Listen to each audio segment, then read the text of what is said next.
Thermodynamics पढ़ेंगे। और एक चीज़ और, मैं जो भी यहाँ पढ़ाऊँगा क्लास के बाद आपको वो इमेज आपको शेयर करूँगा ग्रुप में ही, और जो वीडियो होगा वो वीडियो भी मैं अपलोड कर दूंगा यूट्यूब पे, आप वापस से देख सकते हैं बाद में। ठीक है, ये फैसिलिटीज़ है जूम में, आराम से आप यूज़ कर सकते हो।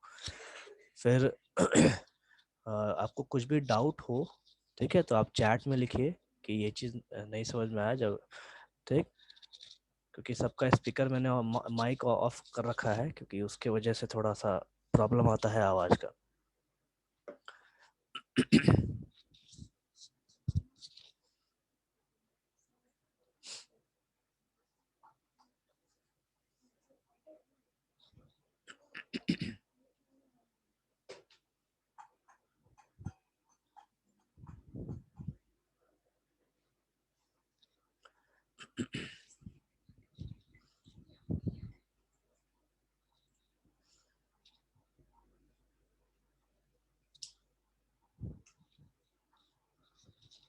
देखिए स्क्रीन दिख रहा है सबको, वाइट स्क्रीन दिख रहा है आप लोग को?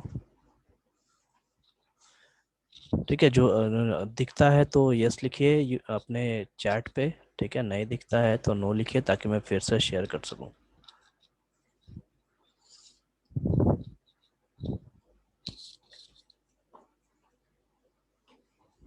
ठीक है,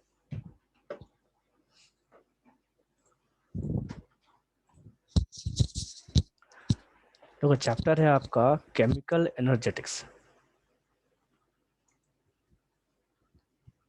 केमिकल एनर्जेटिक्स, ठीक है। इसमें हम पढ़ेंगे थर्मोडायनेमिक्स।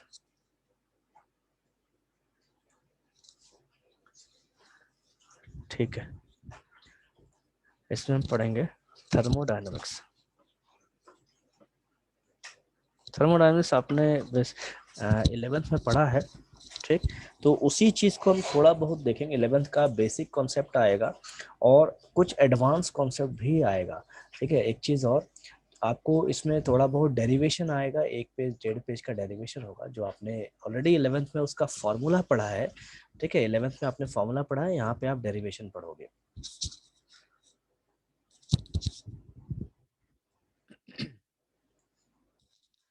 ठीक है, थर्मोडायनेमिक्स जो है वो भी, सबसे पहले हम चैप्टर का नाम का मतलब समझेंगे। ठीक, केमिकल एनर्जेटिक्स, यहाँ पे केमिकल एनर्जेटिक्स का मतलब क्या है? तो केमिकल का मतलब है कि वैसे सब्सटेंस जहाँ पे केमिकल रिएक्शंस होते हो, ठीक है, जहाँ पे हमको क्या दिखता है, केमिकल रिएक्शंस दिखेगा, केमिकल रिएक्शन दिखता है वहां पे। अब एनर्जेटिक्स का मतलब क्या है कि हर एक रिएक्शन में कुछ ना कुछ एनर्जी तो होना ही होना है। जैसे आप घर का गैस जलाते हैं तो वहां पे आपको कुछ ना कुछ हीट एनर्जी मिलता है। अगर आप कैंडल जलाते हो तो वहां पे कुछ ना कुछ हीट एनर्जी मिल रहा है। ठीक है, इसका मतलब क्या है कि जो भी चीजें हैं, चाहे तो एलपीजी है, चाहे तो कैंडल है, ठीक, वो अगर ऑक्सीजन के साथ आके जल रहे हैं, बर्न हो रहे हैं, तो वहां पे हमको हीट देखने को मिल रहा है। उसी जगह पे मैंने आपको पहले एग्जांपल दिया होगा कि जब आप अ, बर्फ निकाल के देखो तो वो बर्फ पिघलता है, तो वहां पे भी कुछ ना कुछ एनर्जी का हमको ट्रांसफरेंस देखने को मिलता है। या फिर आप सब कपड़े धोते हो, और मेरे ख्याल से जो लोग बाहर रहते हैं, आपने कपड़ा कभी ना कभी तो धोया ही होगा। ठीक है, अब उसमें देखिए जो सर्फ है, आपका सर्फ को आप अपनी मुट्ठी में बंद कर लो और फिर बकेट में डालो पानी में। ठीक है, फिर आप क्या कीजिए, उस मुट्ठी को हल्का सा खोलिए ताकि 2-4 बूंद आपका जो पानी है वो हाथ के अंदर जाए। तो उससे क्या होगा कि जो सर्फ का जो हीट एनर्जी है वो आपको महसूस होगा। ठीक है, तो ये जो भी एनर्जीज हैं, जो केमिकल रिएक्शन के द्वारा एनर्जी रिलीज होता है, उनको हम कहते हैं केमिकल एनर्जेटिक्स। ठीक है, तो केमिकल का मतलब यहाँ केमिकल रिएक्शन है, और एनर्जेटिक्स का मतलब यहाँ पे सिंपली एनर्जी है।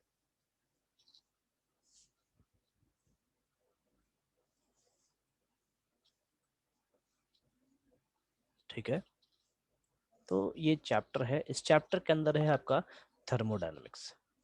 अभी थर्मोडायनामिक्स बहुत इंपॉर्टेंट चैप्टर है। बहुत इंपॉर्टेंट कहने का मतलब है कि ये एक ऐसा चैप्टर है जो हम डे टू डे लाइफ या यूं कहे तो अपनी जिंदगी में हमेशा हम इसको देखते हैं या यूज कर सकते हैं।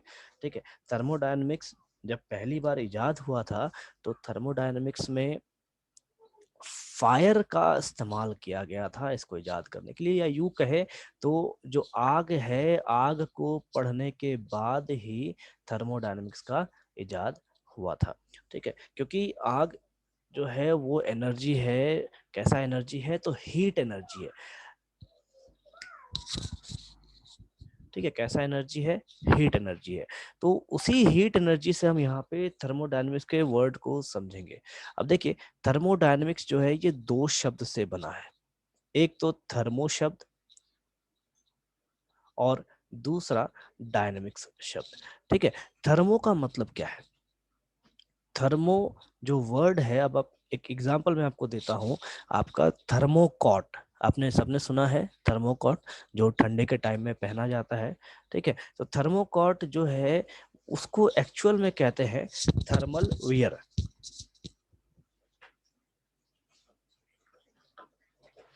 Is actually known as thermal wear.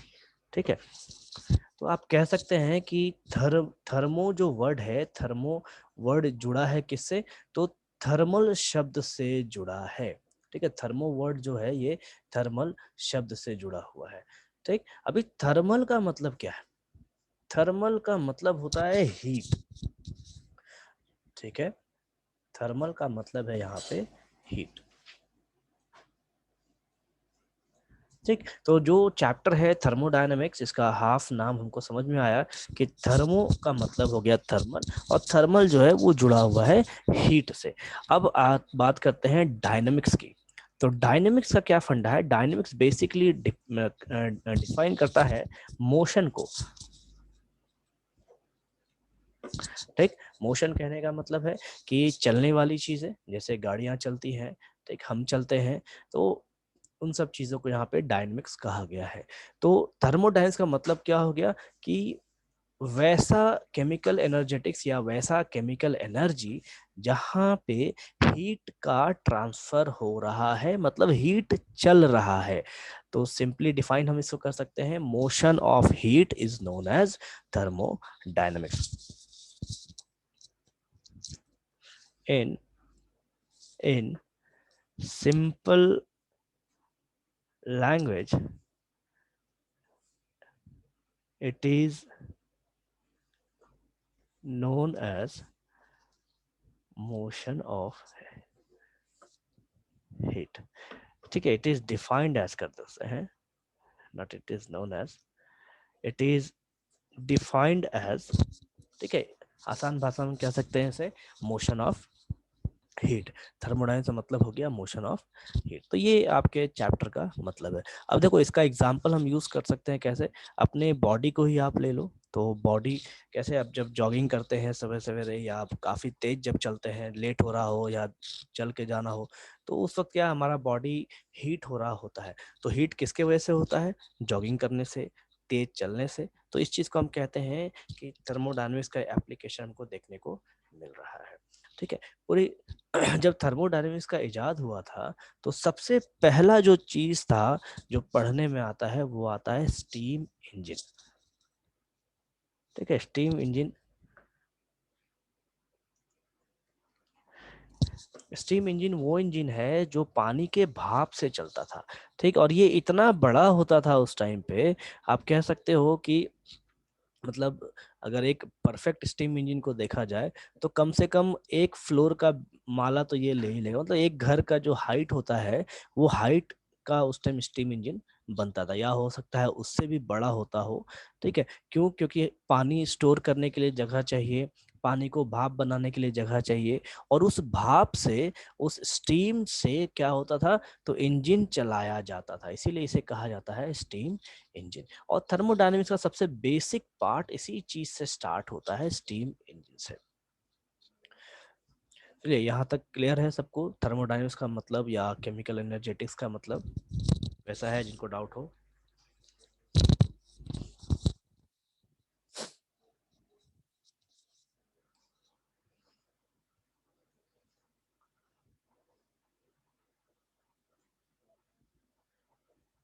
बाकी लोगों को।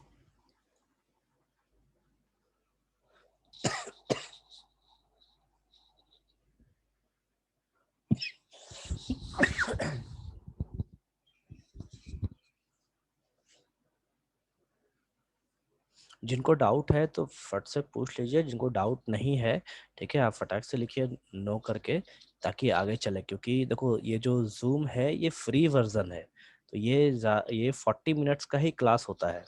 ठीक है, तो 40 मिनट्स इफेक्टिवली क्लास हो, वही चाहेंगे।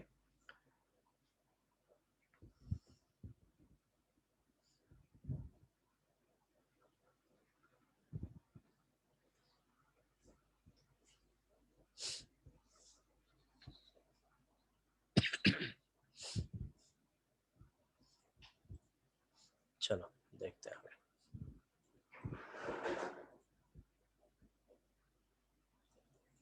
देखो अभी थर्मोडायनामिक्स थर्मोडायनामिक्स बेसिकली क्या है, हम देखो हम जो भी चीज पढ़ते हैं हर चीज एनर्जी से रिलेटेड है। और अभी की दुनिया में सबसे ज्यादा जो प्रॉब्लम क्रिएट होता है वो एनर्जी को लेके ही क्रिएट होता है।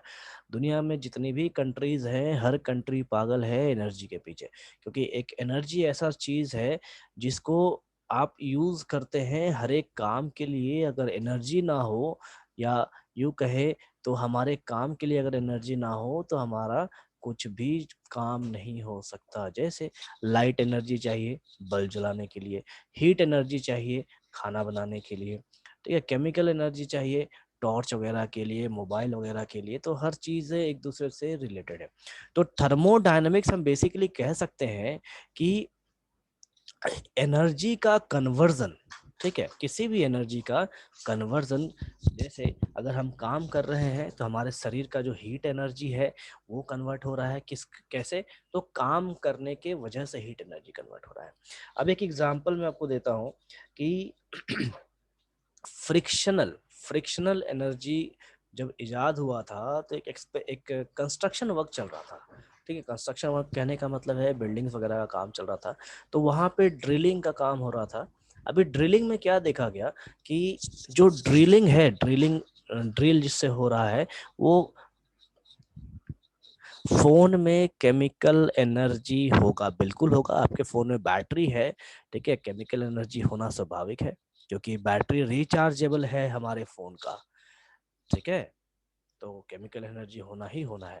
और एक चीज और बता दें, हमारा जो फोन है, फोन में देखो आ, आप लोग जब फोन खरीदते हैं तो सबसे पहले क्या चेक करते हैं, कैमरा चेक करते हैं, तो कितना स्पेस है वो चेक करते हैं। सबसे इम्पोर्टेंट है आपके फोन का स्पीड। इलेक्ट्रिक एनर्जी भी होगा, ठीक है, केमिकल एनर्जी इलेक्ट्रिक एनर्जी सब होता है। इलेक्ट्रिक एनर्जी क्यों नहीं होगा, आपका बैटरी चार्जर से कैसे चार्ज होता है, ठीक है, दोनों होता है इसमें। अब देखिए एक चीज इंपॉर्टेंट चीज बता दे रहा हूँ, फोन जब हम खरीदते हैं तो फोन में कैमरा देखते हैं, स्पेस देखते हैं, लेकिन एक इम्पॉर्टेंट चीज है वो होता है एन एम। ठीक है, एन एम नैनोमीटर, शायद मैंने पहले भी बताया हो। तो ये जो एन एम है ये हमको इलेक्ट्रॉन का मूवमेंट देता है। ठीक, जब भी आप कोई मोबाइल खरीदते हैं ना तो उसका एनएम कैपेसिटी चेक कर लीजिए, एनएम एनएम का नंबर चेक कर लीजिए। जितना कम एनएम का नंबर होगा आपका मोबाइल उतना फास्ट होगा। ठीक है, इस चीज को आप चेक कर सकते हैं। तो ये जो एनएम है ये बेसिकली जंपिंग ऑफ इलेक्ट्रॉन्स को दिखाता है। जंपिंग ऑफ इलेक्ट्रॉन्स कहने का मतलब है कि जब भी हम किसी को कॉल लगाते हैं या यूं कहे तो इंटरनेट पे कुछ चेक करते हैं, तो उस टाइम पे आपका मोबाइल कितनी तेजी से रिस्पॉन्स कर रहा है उस चीज को ये बताता है। ठीक है, तो एनएम कैपेसिटी या एनएम नंबर जो है ये काफी इंपॉर्टेंट होता है मोबाइल के लिए, और ये भी आपका एटॉमिक स्ट्रक्चर से रिलेटेड है, तो इसमें भी केमिस्ट्री लगता है। तो केमिस्ट्री हर जगह आता है, इसमें हम कहीं कुछ नहीं कर सकते। ठीक है।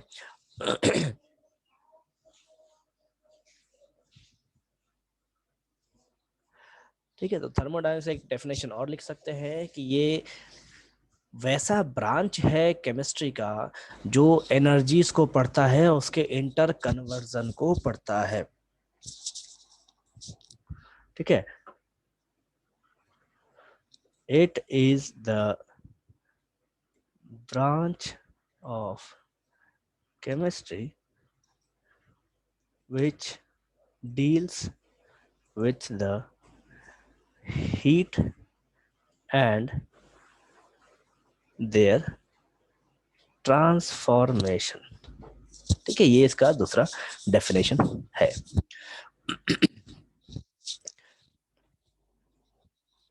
अब देखिए थर्मोडायनेमिक्स के यूजेस क्या क्या है। तो थर्मोडायनेमिक्स बेसिकली हमको क्या करता है कि फिजिबिलिटी बताता है किसी भी प्रोसेस का।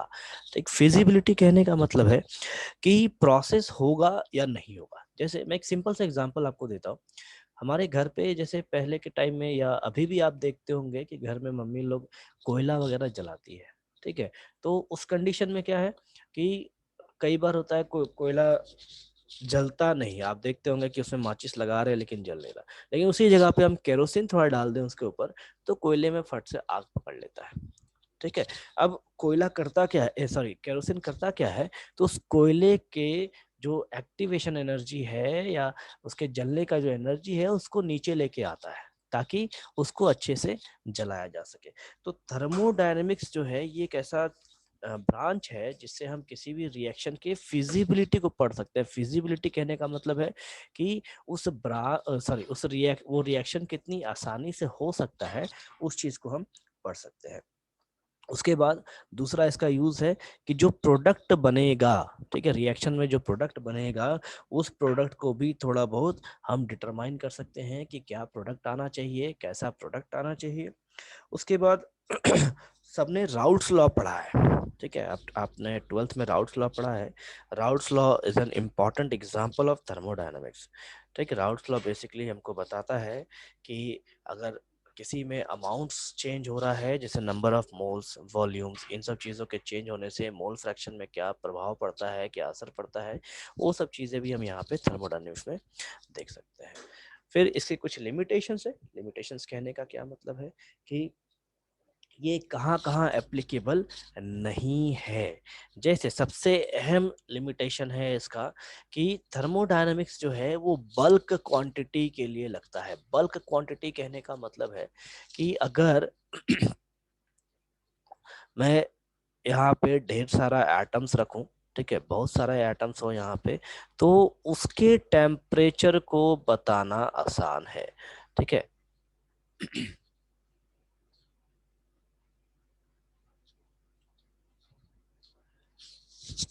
फिजिबिलिटी फिर से बता दें। फिजिबिलिटी का मतलब है कोई भी प्रोसेस आसानी से चलना।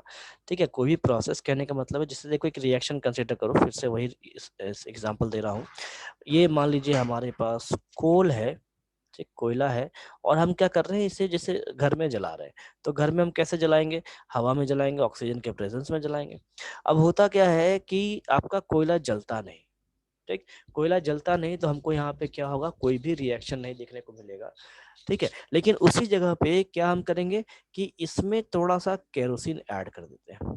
ठीक, केरोसिन ऐड कर देंगे, चाहे तो गोईठा लगा जलाते हैं ताकि गोईठे के मदद से वो कोयला जल सके, या फिर यूं कहें तो पेपर वगैरह भी यूज करते हैं कई बार ताकि उस कोयले को जलाया जा सके। ठीक, तो इससे क्या होता है कि ये केरोसिन, गोईठा या पेपर जो है ये क्या करता है, कोल के एक्टिवेशन एनर्जी कहने का मतलब है कि वो एनर्जी जिस पे कोयला जलना चाहिए, ठीक है, उस एनर्जी को ये नीचे लेके आता है ताकि आसानी से उस कोयले में आग लग सके। ठीक है, तो यहाँ फिजिबिलिटी का मतलब है कि कोई भी रिएक्शन कितनी आसानी से हो रहा है उस चीज को थर्मोडायनेमिक्स समझाता है।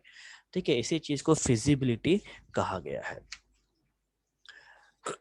Then limitations. लिमिटेशंस क्या है कि थर्मोडायनेमिक्स जो है ये बल्क प्रॉपर्टी को समझाता है। ठीक है, बल्क प्रॉपर्टी कहने का मतलब है कि जब ढेर सारे एटम्स हो, ढेर सारे एटम्स का टेम्परेचर बदल रहा हो, प्रेशर बदल रहा हो, हीट चेंज हो रहा हो, तब हम उसको समझा सकते हैं। लेकिन सिंगल एटम में हम कुछ भी समझा नहीं सकते। ठीक है, थर्मोडायनेमिक्स बेसिकली बल्क प्रॉपर्टीज को डिफाइन करता है। तो यहाँ पे मैं लिख दे रहा हूँ, defines it is limited to bulk properties। ठीक है, it is limited to bulk properties, ये इसका पहला लिमिटेशन है। ठीक है, अभी एक चीज और, ये हमें फिजिबिलिटी बताता है, लेकिन वो रिएक्शन कब होगा, कितनी देरी में होगा, इस चीज को ये नहीं समझाता। इसका मतलब है कि कोयला कितनी देर में खत्म होके खत्म हो जाएगा, या यूं कहे तो हमको कार्बन डाइऑक्साइड कितने देर में मिल जाएगा पूरा का पूरा, उस चीज को ये नहीं बतलाता। तो इसके कुछ लिमिटेशंस है। देखो अभी यहाँ पे ये चीज मैं शेयर करूंगा, और इसके बाद आप अपना नोट्स बनाएंगे, मैं आपको नोट्स भी प्रोवाइड करूंगा। ठीक है, नोट्स में आपको जो डाउट होगा आप नेक्स्ट क्लास में पूछ सकते हैं।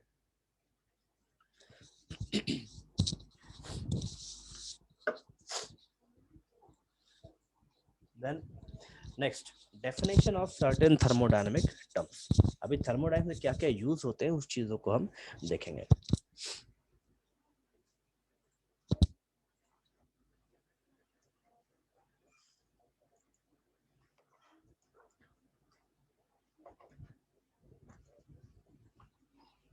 ठीक है, definition of certain thermodynamics terms.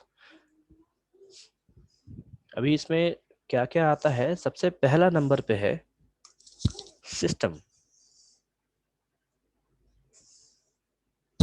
System क्या होता है, कोई बता सकता है क्या?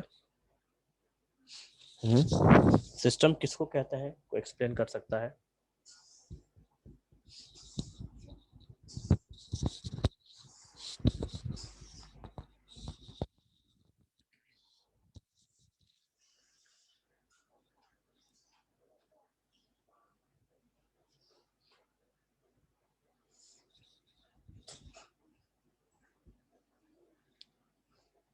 आप में से कोई है जो सिस्टम एक्सप्लेन कर सकता है आसान भाषा में?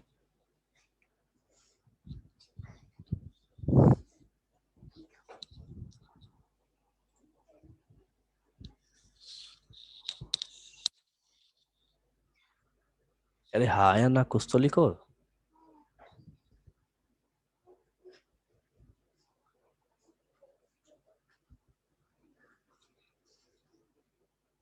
चलो ठीक है, मैं एक्सप्लेन कर रहा हूँ।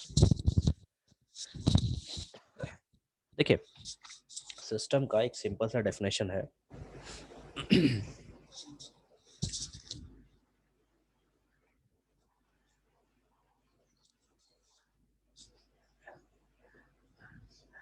Anything under observation is called system. ठीक है, अंडर ऑब्जर्वेशन कहने का मतलब है कि जिसका हम पढ़ाई कर रहे हैं उसको सिस्टम कहा जाता है। ठीक, जिसका पढ़ाई कर रहे हैं सिस्टम कहा जाता है, मतलब आप एक आसान भाषा में कह सकते हो कि हर वो चीज जो काम कर रहा है उसे सिस्टम कहेंगे। जैसे मैं यहाँ पे लिख रहा हूँ तो मैं सिस्टम हूँ, मैं यहाँ पे बोल रहा हूँ तो मैं सिस्टम हूँ, आप सुन रहे हो तो आप सिस्टम हो, एक साइकिल चल रहा है वो एक सिस्टम है, कोई जॉगिंग कर रहा है वो सिस्टम है। ठीक है, आप खाना खा रहे हैं तो आप सिस्टम है, आप पढ़ाई कर रहे हैं तो आप सिस्टम है। ठीक, गाड़ी चल रहा है वो एक सिस्टम है। तो हर वो चीज जिसे ऑब्जर्व किया जा सके, जिससे कोई वर्क हो, ठीक, उसे हम सिस्टम कहेंगे। ठीक है, anything under observation is called system. तो यहाँ पे हम कह सकते हैं एक चीज और कि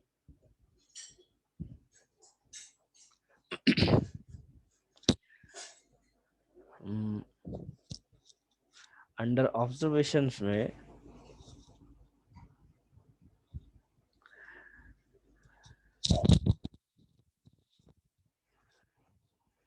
और स्टडिंग थर्मोडायनेमिक्स प्रॉपर्टीज। ठीक है, वो सिस्टम जिससे थर्मोडायनेमिक्स के प्रॉपर्टीज को पढ़ा जा सके। अब थर्मोडायनेमिक प्रॉपर्टीज क्या क्या है, तो जैसे टेम्परेचर, प्रेशर, ठीक है, उसके बाद वॉल्यूम को हम पढ़ सकते हैं, नंबर ऑफ मोल्स को पढ़ सकते हैं। ठीक है, इन सब चीजों को थर्मोडायनेमिक्स प्रॉपर्टीज कहा गया है। ठीक है, तो सिस्टम क्या है, हर वो चीज जो काम कर रहा है वो है सिस्टम।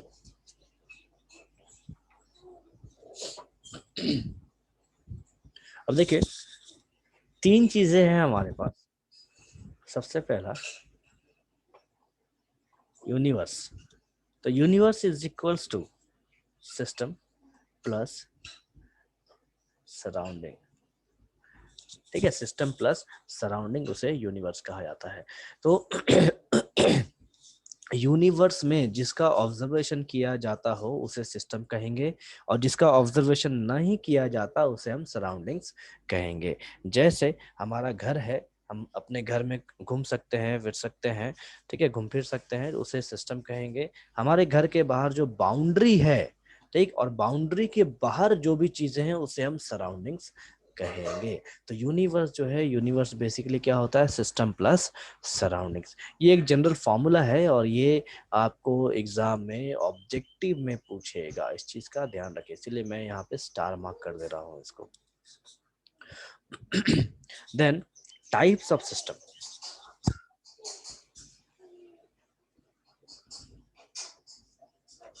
टाइप्स ऑफ सिस्टम, ठीक है। सबसे पहला ओपन सिस्टम, ठीक, सबसे फर्स्ट होता है ओपन सिस्टम। अभी ओपन सिस्टम कैसा सिस्टम है, तो एक एग्जांपल देखते हैं। देखिए, घर पे हम लोग पानी गर्म कर रहे हैं, मान लीजिए, ठीक है, ये हमारा बर्तन है जिसमें हम पानी को गर्म कर रहे हैं। यहाँ से हीट करेंगे, ठीक है। अब हीट करने से क्या होगा कि यहाँ से ये बुलबुला उठना चालू हो जाएगा, जो हमको जनरली अपने घर पे दिखता है, ठीक है। हर तरफ से बुलबुला उठेगा और इससे क्या होगा कि यहाँ से भाप बन के पानी बाहर की ओर निकलना चालू हो जाएगा। तो ये कॉमन सा एग्जांपल है जो हम अपने घर पे भी देखते हैं, ठीक है।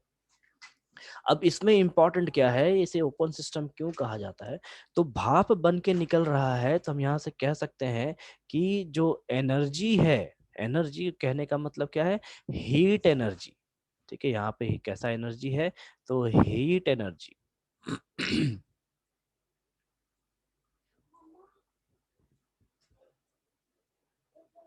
ठीक है, हीट एनर्जी ये निकल रहा है, साथ में ये क्या कर रहा है, तो नंबर ऑफ मॉलिक्यूल्स को लेके बाहर की ओर जा रहा है। हम कह सकते हैं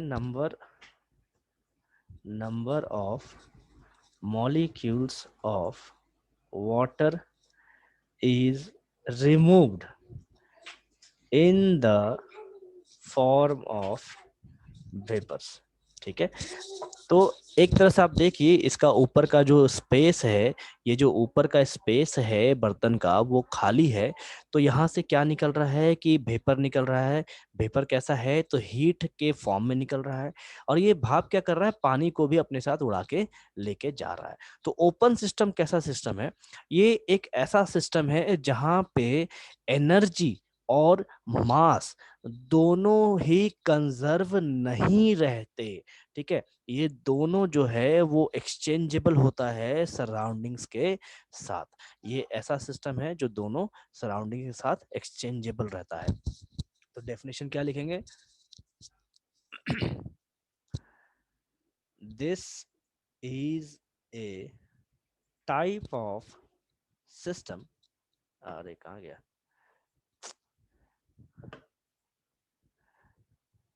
this is a type of system in which the mass and energy is interchangeable with the surroundings, with the surroundings, ठीक है। आप यहाँ पे देख सकते हैं कि जब इस पानी को गर्म किया जा रहा है तो भाप के फॉर्म में निकल रहा है बाहर, और साथ साथ ये मॉलिक्यूल्स को भी लेके जा रहा है, ठीक है। तो मैं यहाँ लिख देता हूँ heating of water,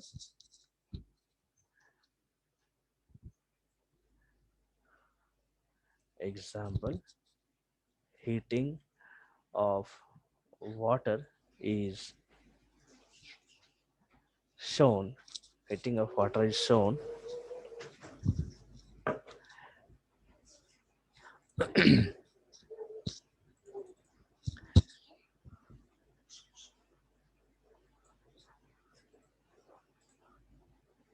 to the surroundings.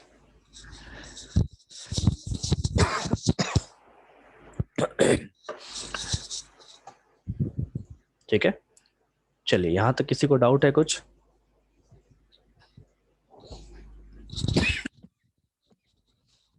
यहां तक किसी को कोई डाउट है?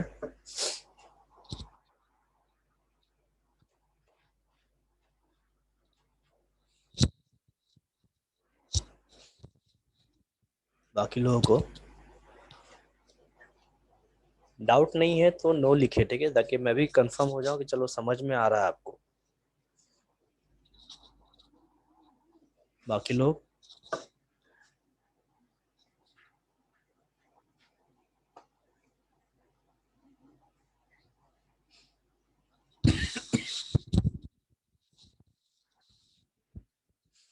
ठीक है। वेपर में मास नहीं होता है? कैसे नहीं होता है नीतू? अगर आप पानी गर्म कर रहे हैं, पानी आप घर पे ही गर्म करके देखो, ठीक है, आप जो अगर ऊपर का आप ढक्कन लगा के देखिए, या यूं, चलो ठीक है ढक्कन छोड़ दीजिए, आप पानी गर्म कर रहे हैं, अगर काफी देर तक पानी गर्म हो रहा है तो वहां से पानी कम नहीं हो जाता आपके बर्तन में? अगर आपने पूरा पतीला भर के पानी लिया है, आधा घंटा तक छोड़ दो, देखो पतीला आधा हो जाएगा। ये आपने भी देखा होगा और सबने देखा होगा। ठीक है, तो आधा होने का मतलब क्या है कि भाप के साथ साथ वो जो भाप है वो पानी का मॉलिक्यूल्स को ही तो लेके जा रहा है। हम पढ़ते हैं ना कि वाटर 3 फॉर्म में एग्जिस्ट करता है। तो 3 फॉर्म कौन कौन सा है वाटर का? एक तो हो गया उसका आइस का फॉर्म, दूसरा हो गया उसका लिक्विड का फॉर्म, और तीसरा उसका हो जाएगा गैस का फॉर्म। तो गैस में वाटर मॉलिक्यूल्स तो होते ही हैं। ठीक है, और अगर आपको नहीं अगर ये एग्जाम्पल नहीं समझ में आया है तो आप ये एग्जाम्पल घर पे भी कर सकते हो। पानी लीजिए, एक पतीले में गर्म करना चालू कीजिए, ठीक, और थोड़ी देर के बाद देखो पानी का लेयर मार्क कर लो। सबसे पहले बर्तन को मार्क कीजिए, ठीक है, आप एक मार्कर लेके मार्क कर लो कि इतना मैंने पानी भरा है। और उसके बाद थोड़ा 10 मिनट 15 मिनट के बाद देखो तो पानी कितना कम हुआ। लेयर आपका घटता है, इसका मतलब है कि ओपन सिस्टम है, वहां से हीट भी आपका रिलीज हो रहा है आसपास, और वाटर मॉलिक्यूल भी कम हो रहा है। अगर नहीं घटता है तो ये थर्मोडायनेमिक्स थ्योरी फेल हो जाएगा। सीधा सा बात है। ठीक है।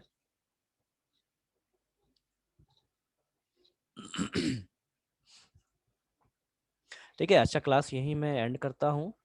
इसका जो भी बोर्ड होगा वो बोर्ड मैं आपको शेयर कर दूंगा। ठीक है, बोर्ड कहने का मतलब है जो मैंने यहाँ पे आपको पढ़ाया है वो सब चीज़ शेयर कर दूंगा। आप उसका नोट्स लिख सकते हैं, और उसके अलावा जैसे जैसे नोट्स होगा मैं आपको वो भी डालता चलूँगा। हाँ, अभी बताइए आपको क्लास कैसा लगा जूम पे? It's better than Google Meet, या गूगल मीट ज़्यादा अच्छा है या जूम ज़्यादा अच्छा है? संदीप तेरा दुकान है क्या? चलो अच्छा है। और इसका वीडियो भी अपलोड कर देंगे, ठीक है, वीडियो भी हम बना रहे हैं, वीडियो अपलोड हो जाएगा। तो लिंक ग्रुप में हम डाल देंगे, आप वहां से भी देख सकते हैं बाद में। ठीक है, वीडियो भी आप बाद में रेफर कर सकते हैं। वीडियो शाम तक अपलोड होगा तो आप शाम तक देख लोगे। अगर पहले हो जाता है तो हम पहले डाल देंगे, शाम तक होगा शाम तक डाल देंगे। ठीक है, तब तक घर पे रहिए, सेफ रहिए।